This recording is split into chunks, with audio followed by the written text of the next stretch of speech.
Shalom, selamat pagi anak-anak kelas 4. Apa kabar semuanya? Semoga hari ini Tuhan memberikan kita kesehatan untuk mengikuti kegiatan PJJ, PJR seperti kegiatan-kegiatan hari-hari yang lain. Pertemuan kita kali ini sudah memasuki tema 4E, subtema 1, pembelajaran ketiga pada halaman 16. Namun sebelum kita memulai kegiatan belajar kita awali dengan berdoa bersama di rumah ya anak-anak. Doa dimulai, doa selesai.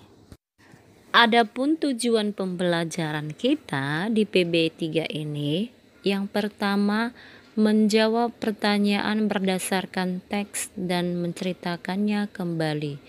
Dan yang kedua menjelaskan peranan cahaya dalam proses melihat.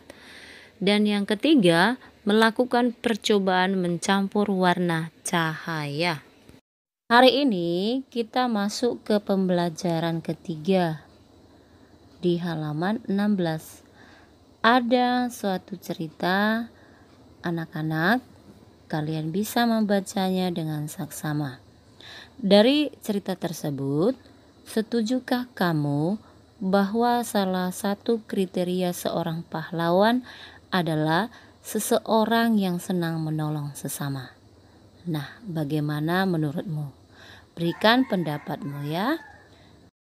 Pahlawan bukan hanya mereka yang bertempur di medan peperangan demi bangsa dan negara. Pahlawan juga mereka yang peduli dan suka menolong orang lain. Berikut geografi singkat dari Bapak Palang Merah Internasional. Siapa namanya anak-anak? Iya, Jan Hendrik Dunant yang menjadi pahlawan bagi banyak orang hingga kini. Anak-anak bisa membaca tentang beliau yang pada buku tema 4E halaman 17. Pernahkah kamu mengalami memar di bagian di anggota tubuhmu? Misalnya terjatuh atau terbentur benda keras lainnya. Jika kamu mengalami hal tersebut, jangan panik dan jangan khawatir. Kamu dapat melakukan pertolongan pertama pada luka memarmu. Yang pertama yang kamu lakukan adalah bungkuslah batu es dengan sehelai kain bersih atau plastik tebal. Tempelkan di area yang memar selama 10-15 menit. Jangan langsung menempelkan es di kulit kita, karena dapat menyebabkan lecet atau iritasi pada kulit. Jika memungkinkan, posisikan bagian tubuhmu yang terkena luka tadi memar ya. Luka memar lebih tinggi dari posisi jantung. Hal ini dimaksudkan untuk mengurangi pembengkakan. Nah, bagaimana anak-anak yang pintar? Mudah kan cara melakukan pertolongan pertama pada luka memarmu? Nah, anak-anak, kita akan melanjut ke materi berikutnya. Menjelaskan peranan cahaya dalam proses melihat. Tahukah kamu bagaimana kita dapat melihat dan membedakan warna-warna benda di sekitar kita?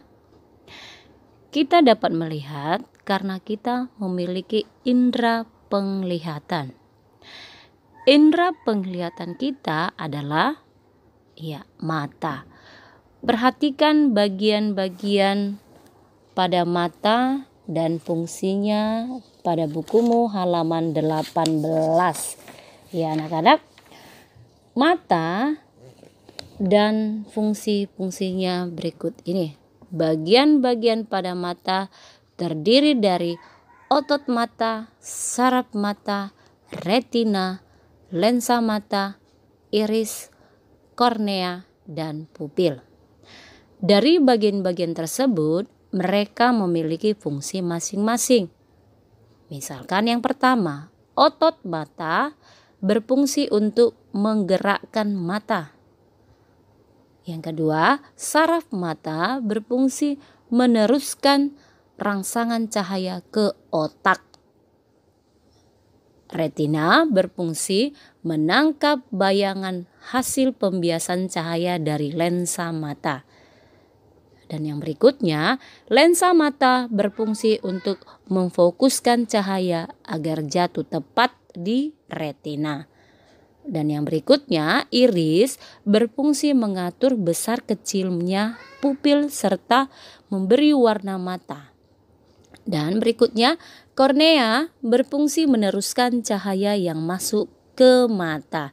Dan yang terakhir, pupil berfungsi mengatur banyak cahaya yang masuk ke mata. Mata kita berfungsi seperti teropong cangkir.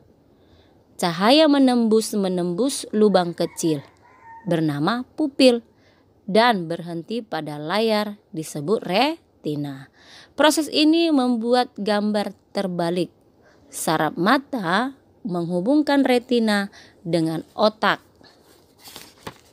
mengembalikan gambar ke bentuk sebenarnya. Ternyata cahaya memiliki peranan penting dalam proses penglihatan. Ayo, ingat kembali macam-macam sifat cahaya. Selain 4 sifat cahaya yang telah kita pelajari, cahaya juga memiliki sifat dapat diuraikan. Saat terurai, cahaya mengikuti benda berbagai macam warna, yaitu merah, jingga, kuning, hijau, biru, nila, dan ungu. Contoh penguraian cahaya yang dapat kita lihat di kehidupan sehari-hari adalah pelangi. Pelangi terjadi karena cahaya matahari mengenai titik-titik air yang ada di udara. Lalu cahaya tersebut akan terpantul dan terurai mengikuti berbagai warna. Nah, anak-anak, demikianlah materi pembelajaran tematik tema 4E subtema 1 pembelajaran 3 kita hari ini. Semoga apa yang disampaikan, apa yang anak-anak baca bisa dipahami dengan baik, sehingga yang kita pelajari hari ini bisa bermanfaat untuk kita yang masih belajar di rumah. Kita tutup dengan doa. Doa dimulai, doa selesai. Terima kasih. Salam semangat dan salam sehat. Tuhan memberkati.